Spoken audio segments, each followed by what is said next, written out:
বেগুন ছাড়া নাকি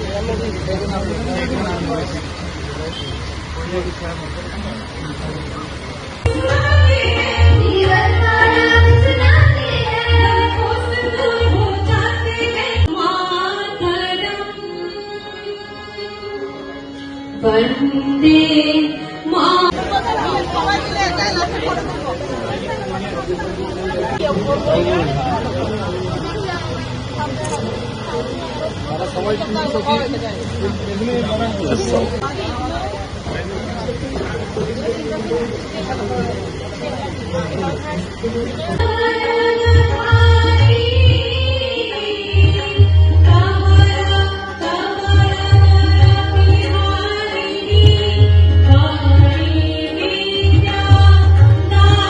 অনুষ্ঠান সেই জন্য আমরা সবাই মিলে গাছে জল দিয়ে গাছের প্রাণকে আমরা রক্ষা করি এবং আজকে সেই গাছে জল দিয়ে আমরা আজকে আমাদের মহতী অনুষ্ঠানের শুভ উদ্বোধন করতে যাচ্ছি। সবাইকে করতালি দিয়ে আমাদের এই শুভ উদ্বোধন যে মুহূর্ত স্মরণীয় করে তোলার জন্য আমরা বিনম্র অনুরোধ করছি। ধন্যবাদ সবাইকে।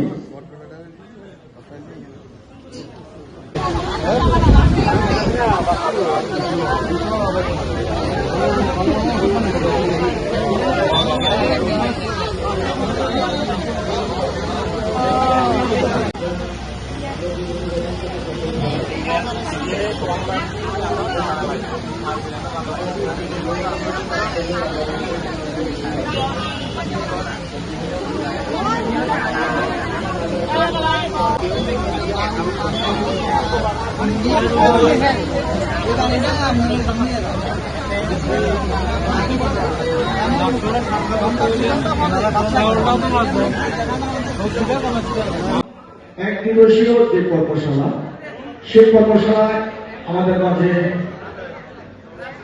উপস্থিত থাকবেন তথা আজকের এই মহতী অনুষ্ঠানের শুভ উদ্বোধক হিসেবে উপস্থিত আজকের এই মহতী অনুষ্ঠানের যিনি সভানেত্রী আসন অলঙ্কৃত করেছেন তথা শান্তিবাজার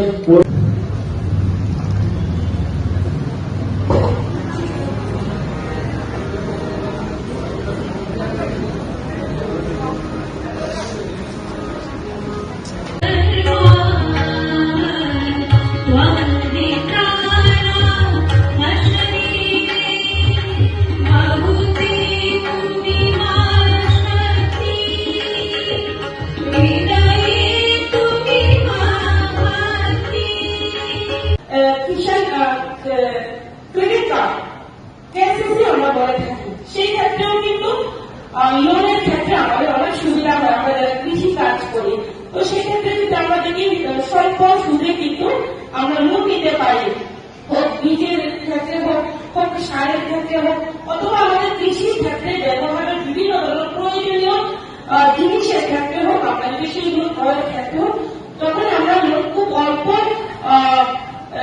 সুদে কিন্তু আমরা লোন নিতে পারি। তার জন্য এই স্কিমটাও কিন্তু অত্যন্ত গুরুত্বপূর্ণ। সেটা ভারতবর্ষের পাশাপাশি আমাদের কিন্তু রাজ্যের স্কিমটা চলছে, তো সেটা আমাদের অন্তিম ব্যক্তি পর্যন্ত পৌঁছিয়ে দেওয়া দরকার। কেননা আমাদের সরকার চায় অন্তিম ব্যক্তি, পিছিয়ে পড়া ব্যক্তিকে কিভাবে সামনের সারিতে নিয়ে আসা যায় সেই লক্ষ্যমাত্রাকে নিয়ে কিন্তু আমাদের সরকার কাজ করছে। তার জন্য যাতে কোনো দিক থেকে আমরা পিছিয়ে না করি, তার জন্য আমাদের এই স্কিমগুলো আমাদের বাদ দিলে হবে না। আমরা যাতে কৃষির যারা কৃষির সঙ্গে যুক্ত তাদেরকে যাতে স্কিমগুলো আমরা দিতে পারি, এবং আমাদের সিস্টেম রয়েছে সেই স্কিমগুলো যাতে পাইয়ে দিতে পারি, তার জন্য আমাদের প্রত্যেকে সেই উদ্যোগ নিতে হবে।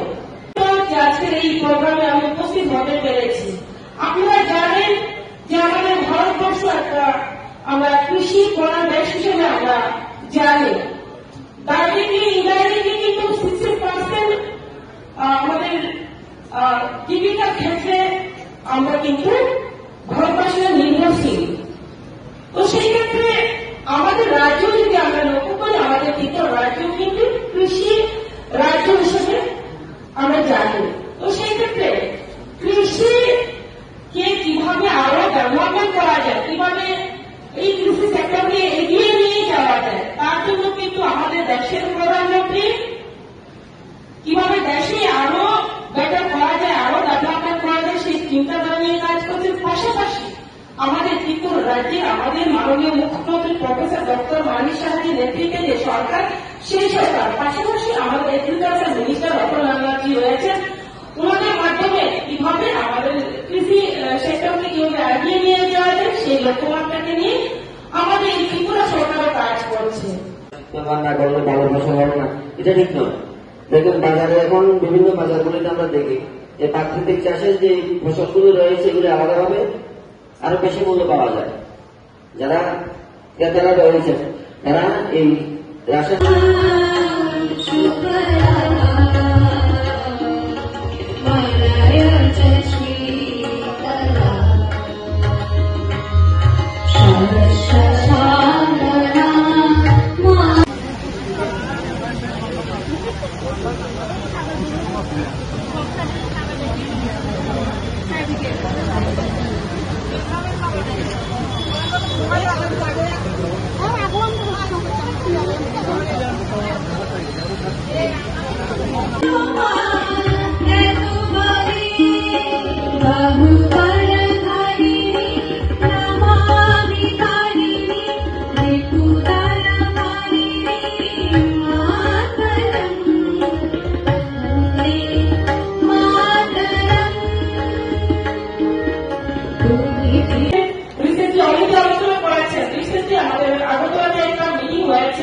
আপনারা জানেন আমাদের সরকার আশা করে তার উপর অনেক গুরুত্ব আরোপ করা হয়েছে,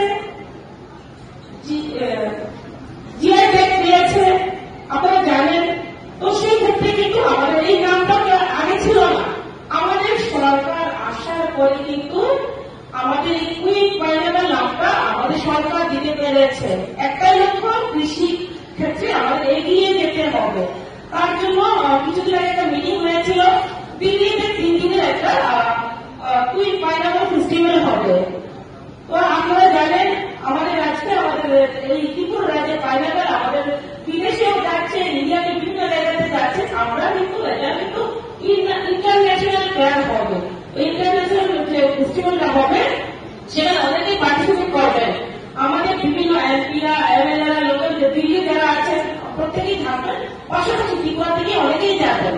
তো 3 দিন 27, 27, 28, 29 তারিখ পর্যন্ত চলবে সেই মেলাকেও যদি আপনারা দেখতে চান, অংশগ্রহণ করতে চান, সেখানে আপনারা উপস্থিত হতে পারবেন। একটাই লক্ষ্য, আমরা ত্রিপুরাকে আত্মনির্ভর ত্রিপুরা আমরা করতে চাই। আমাদের লক্ষ্য যে বিকশিত ভারত 2047 সালের মধ্যে আমাদের ত্রিপুরা রাজ্যকে বিকশিত ভারত আমরা বানাতে চাই। সেই লক্ষ্যমাত্রাকে রেখে কিন্তু আমরা বিভিন্ন সেক্টরে, বিভিন্ন ডিপার্টমেন্টে আমরা এই কাজগুলো করে যাচ্ছি। আমি আশাবাদী তার মাধ্যমেও কিন্তু আমাদের যে দিল্লিতে যে প্রোগ্রামটা হবে তার মাধ্যমেও কিন্তু অনেকটা আমরা সুফল পাবো।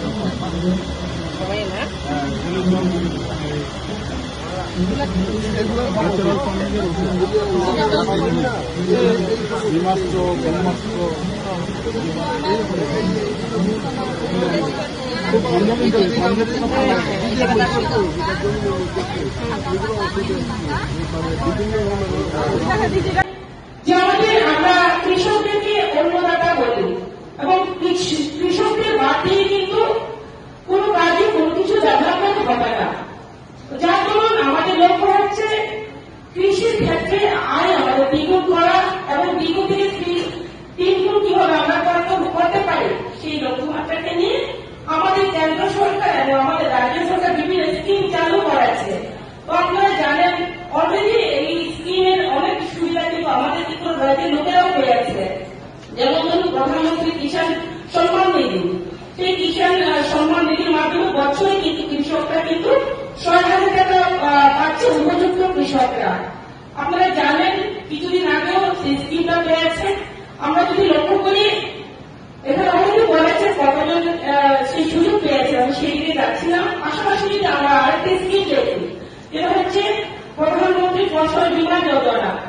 আমরা অনেকেই জানি, কিন্তু সেই স্কিমটা কখনো কোনো অ্যাপ্লাই করি না। আমাদের কিন্তু ফসল বীমা যোজনার মাধ্যমেও যখন আমাদের কৃষি ক্ষেত্রে কোনো আমাদের দেখা যায় কোনো জায়গাতে আমাদের সমস্যা হয়েছে, খরার কারণে, বন্যার কারণে, বিভিন্ন কারণে যদি আমাদের ক্ষেত যদি কোনো ধরনের ক্ষতিগ্রস্ত হয়, তখনই কিন্তু আমরা কিন্তু সুরক্ষার জন্য এই ফসল বীমা যোজনার মাধ্যমে আমরা সহযোগিতা পেতে পারি এবং আমাদের ত্রিপুরার মধ্যে অনেকেই সহযোগিতা পেয়েছে। তার জন্য আমরা যেহেতু কৃষিক্ষেত্রে আমরা এগিয়ে যেতে চাই, তার জন্য আমাদের কৃষকরা যারা রয়েছেন আমরা যারা সমাজ সেবার কোনো কাজ করে এবং সুনাগরিক হিসেবে দায়িত্ব আমাদের সঠিক ব্যক্তির কাছে সঠিক স্কিম যাতে পৌঁছিয়ে দিতে পারি, তার জন্য কিন্তু আমাদের সেই উদ্যোগটা প্রত্যেকটা সুনাগরিকের সেই উদ্যোগটা গ্রহণ করা আমি দরকার বলে মনে করি।